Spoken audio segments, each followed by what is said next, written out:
We are back on Inside Politics. Our guest today, Nashville Congressman Jim Cooper. Congressman, we've been talking a lot about President Trump. Another Tennessean that's involved in this debate is one of your colleagues in the House, Steve Cohen. He has actually introduced articles of impeachment against the president in the House Judiciary Committee, of which he's a member. Are you ready to support that?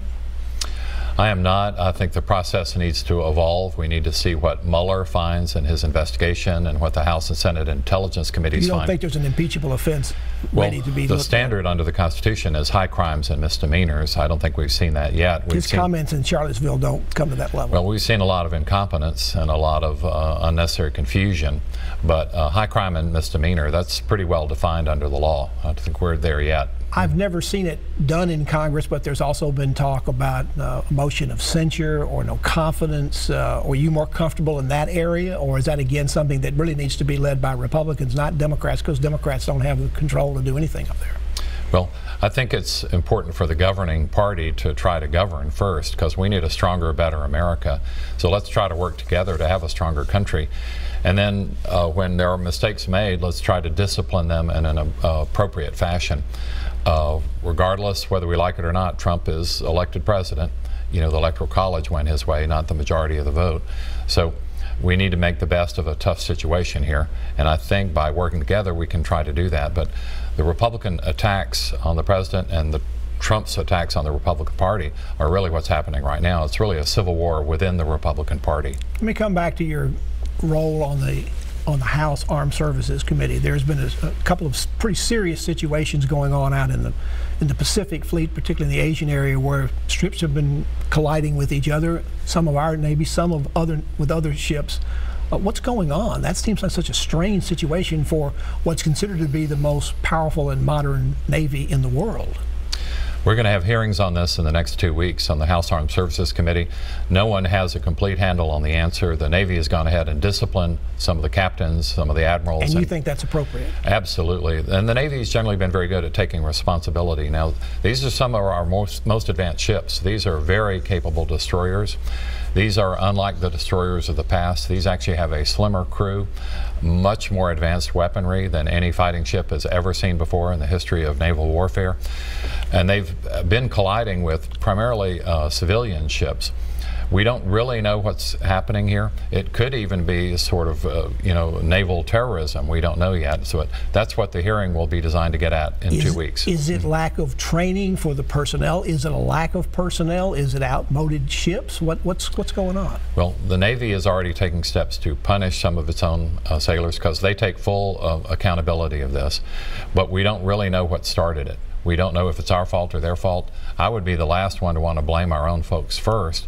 I think it's more likely to be other conditions, but let's get to the bottom of it, and we will in 2 weeks. Let's stay in that same part of the world and ask your current assessment of where we are in North Korea. A couple of weeks ago, it looked like we were on the brink of nuclear war, with the president talking about fire and fury, and then later saying that wasn't strong enough, as if nuclear annihilation is somehow weaker than something else. But what are your thoughts? It's gotten quiet lately about that. Is that a good sign? Well, I'm thankful the rhetoric has cooled, because the rhetoric had gotten completely out of control on both sides. The bottom line for America is we are not really threatened right now by Kim Jong-un, the North Korean leader, but he is trying to make us feel threatened. We don't know how far his technology will advance. There are parts of the world that are more threatened, like South Korea, like Japan, and even our territory of Guam. But Hawaii, Alaska, and the mainland of the United States really don't have much to fear right now. So I'm hopeful that we will find other ways, peaceful ways, of curbing North Korea's ambitions. It is a crazy, failed state there, but he loves his nuclear weapons. One other thing that seems to be going on might be part of the budget debate, but is at least getting more and more interest in Congress, and that's the idea of establishing a Space Corps. Now, for years the Air Force was part of another part of it was not a separate branch of the military. Do you think it's time, in terms of our space responsibilities and the amount of military things we've got in space and need to have in space, that it needs to be a separate department within the Department of Defense? Well, I'm the top Democrat on the subcommittee that does both nuclear weapons and space, and my Republican counterpart and I completely agree that the Air Force needs a little nudge in this direction. So we're advocating that space capabilities be separated as a corps, kind of like the Marine Corps is really a department of the Navy, so that it gets more attention and focus. For example, recently the Air Force has been promoting fighter pilots and almost no space professionals.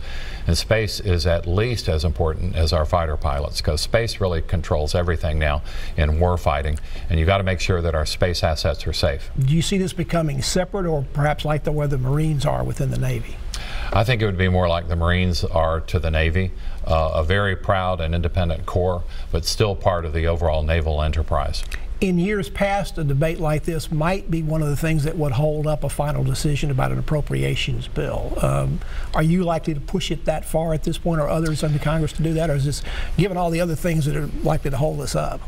Well, the idea of the Space Corps has passed the House of Representatives overwhelmingly and on a bipartisan basis, so it has a lot of momentum. The Trump administration is not for it, and I suspect there's a different idea in the Senate. Well, we'll see what the senators come up with. Sometimes they're not as well briefed as House members are because they have so many responsibilities. Really? Almost everybody I know who's been to the briefings, and these are classified briefings, ends up agreeing with us that we need a Space Corps. Tennessee has an open governor's race next year. Quickly, are you supporting Carl Dean, or are you supporting Craig Fitzhugh? Well, both are great Democrats. I've given money to Carl Dean. I know him and love him as a former mayor of Nashville. He did an awesome job here for our city. So I know him better than I know Craig, but I'm certainly not against Craig. He's a fine person. Let's let the voters decide. It's 95 counties all across Tennessee.